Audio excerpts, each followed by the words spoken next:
Jahaw! Hi, this is Misty and welcome to my life. So, for today's video, I'm heading to Banchaw at pupunta tayo at magse-celebrate ng birthday ng tiyahin kong 30 na.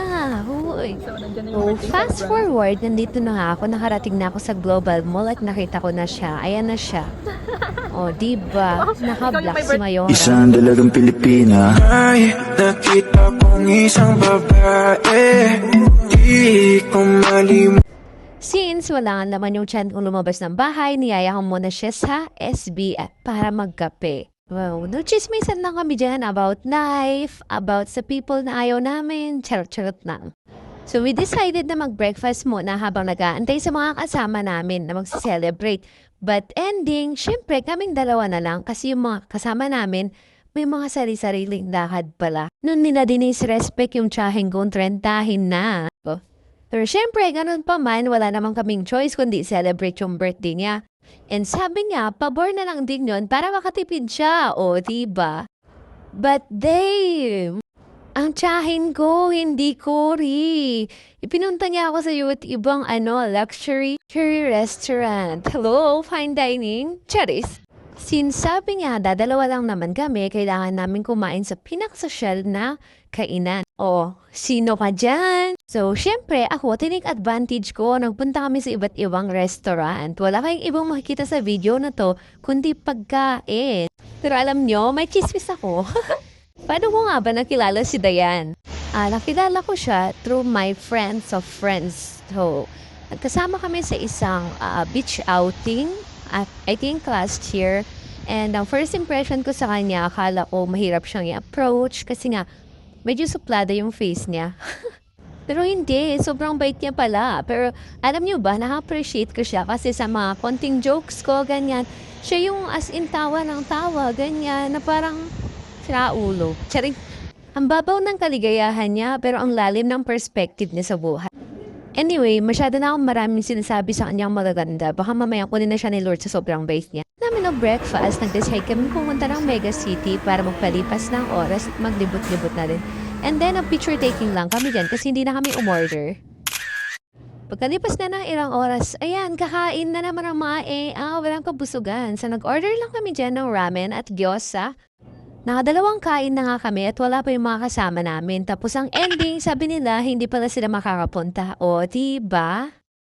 Nafe-feel bad nga ako sa kanya kasi 1 month niyang pinaghandaan yung birthday niya. Tapos ako lang pala yung dadalo. But ganun pa man, okay lang naman daw sa kanya kasi naintindihan niya naman na masyadong busy yung mga kasama namin sa iba't ibang era ng kanilang buhay. Aray!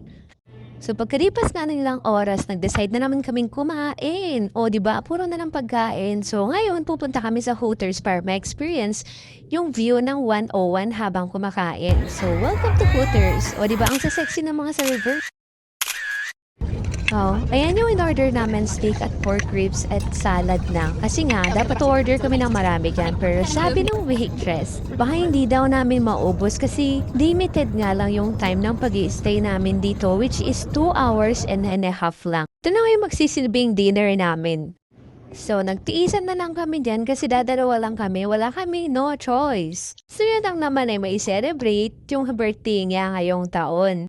Paulit-ulit ko nga siyang tinatanong kung okay lang sa kanya kasi nga ako lang yung dumalo. Pero sabi niya okay lang naman daw. So, ayan, in-enjoy na lang namin yung food at nagkwentuhan, nagpicturan. Okay nga na may mga diba? Wala na akong masabi kaya ngayon mag-sound trip na lang tayo. Siri, can you play Statue by Lil Eddie? What is the reason when you really could have really made you want? I don't see what I have to offer. It should have been a season, cause you could see I have potential. Did you know you're my miracle?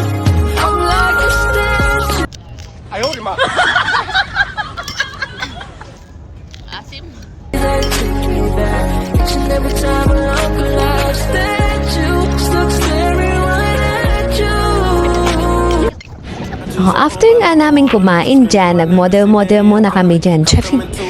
Ayan, nagbaliw-baliwan muna kami. Pero yung kasama ko parang absent nung rehearsal. O, diba? So, we decided to go home na kasi 7 PM na rin yan.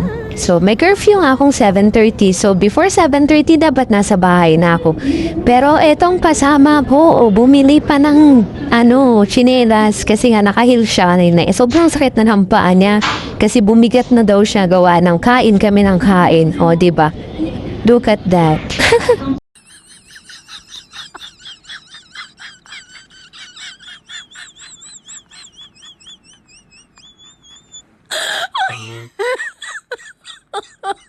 My God. So, hi guys! We're done celebrating Stayang's birthday. So, it's time to say goodbye.